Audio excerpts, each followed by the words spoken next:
Welcome back. Now, Namibia has seen notable improvements in the 2024 Namibia Senior Secondary Certificate, Ordinary Level and Advanced Subsidiary Level results, with an overall performance increase of 5.2% and a rise in the number of students qualifying for higher education. These results highlight the efforts of educators and students across the country.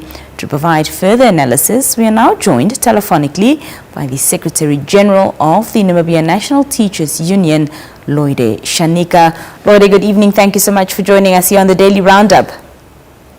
Good evening, Nina, and good evening, and thank you for having me. Loide, what are your overall impressions of the 2024 NSSC Ordinary Level and Advanced Subsidiary Level results? Yes, Nina. First of all, allow me to congratulate and appreciate the commitment and the dedication from our Namibian teachers. We really want to appreciate and thank them for the wonderful job they have been doing throughout the year that has actually produced these results. We appreciate for their love and care to the Namibian child. Our overall impression, we appreciate. We see a slight improvement, particularly in some of the subjects that have been a challenge in all along, especially the chemistry, physics, and the TVET. You know, we are so impressed that the results of the TVET subject-related vocational subjects have improved drastically, because all the subjects are graded there, and also the languages. So we are really happy and appreciate and welcome these results. And what do you attribute these notable improvements in the 2024 results to?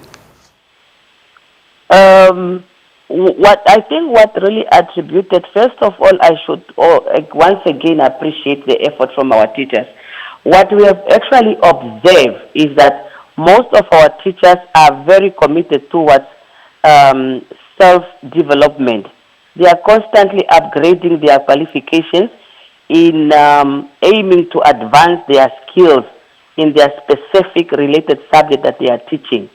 And I think that is what was really contributed much more, apart from the extra mural activities that they do, tutorials and holiday classes that they offer, as well as the remedial classes that they offer to the students. We think that the skills that they have now are unmatched, comparing to, as we have started only with the diplomas.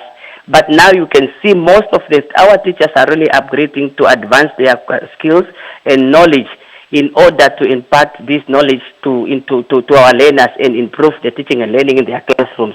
So I think that is a significant, observation that we have observed throughout the schools. Mostly when we do school visit, you find teachers really dedicated in upgrading themselves to make sure that they have the relevant and the necessary skills needed in their classrooms. Mm-hmm. Madam Loide, how have the three best performing schools managed to consistently excel, and what can other schools perhaps learn from them? Yes, the schools listed as the best three, they have been constantly, being best performers. But I would really think that and appreciate more and welcome this Zakaria Shikudule combined school that has also popped out in the first three schools.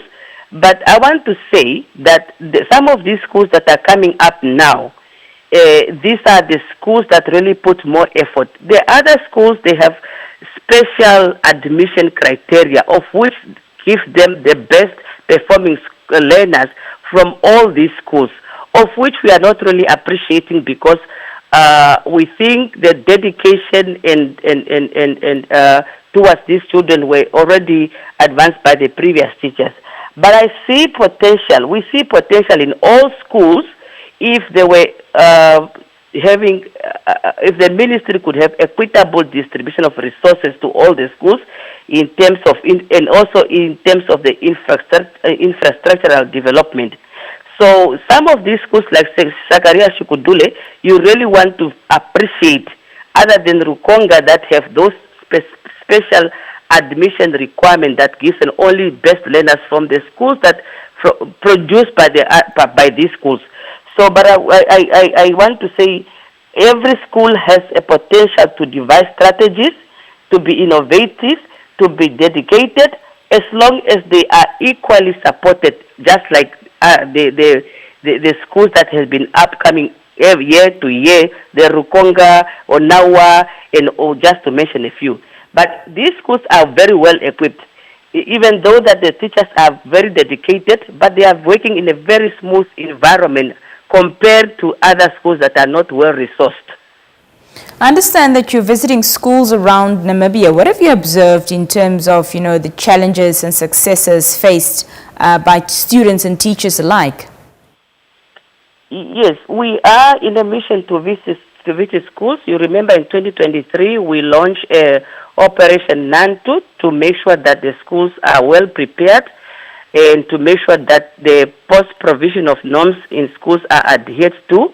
And that, so what we have observed now in the schools that we have been to so far, we still observe overcrowded classrooms. We still observe schools that are not so well resourced and that still have dilapidated infrastructures. And some of the schools still do not have enough teachers to start off with, comparing to the intake of the number of learners that they have currently now. So those challenges are persisting, and we really want to call for the ministry to address some of these challenges on the onset, because it really hampers effective teaching and learning in the classrooms.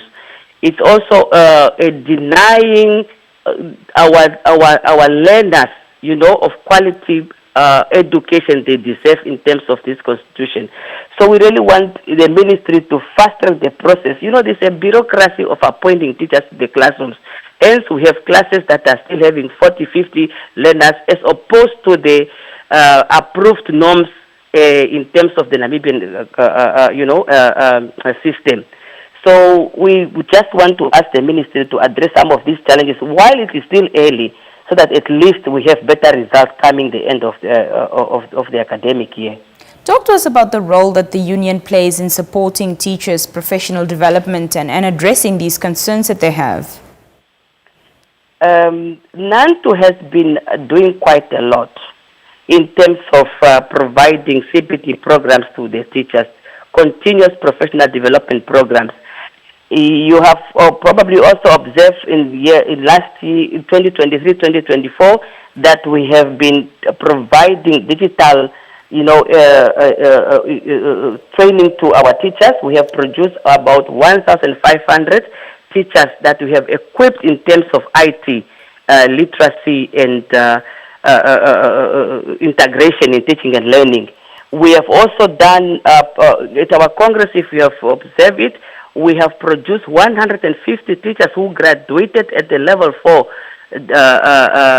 qualifications in terms of leadership and management through the CPT programs. We have launched a NANTU Academy that will officially open its doors on the 11th of March when NANTU was established. So with the aim to continuously provide these CPT programs to our teachers. So we have been doing this since the inception of the union, and we continue doing this in terms of strengthening and capacitating our teachers. This year we want to focus on ECD teachers, that we also want to strengthen the foundation of the young ones to be well equipped as of the beginning, while they are still at the beginning of their education. Madam Shaanika, on that note, I thank you so much for joining us this evening and speaking to us here on the Daily Roundup. I appreciate it. Thank you. When we come back, our conversations here on the Daily Roundup just continued, so do stay with us.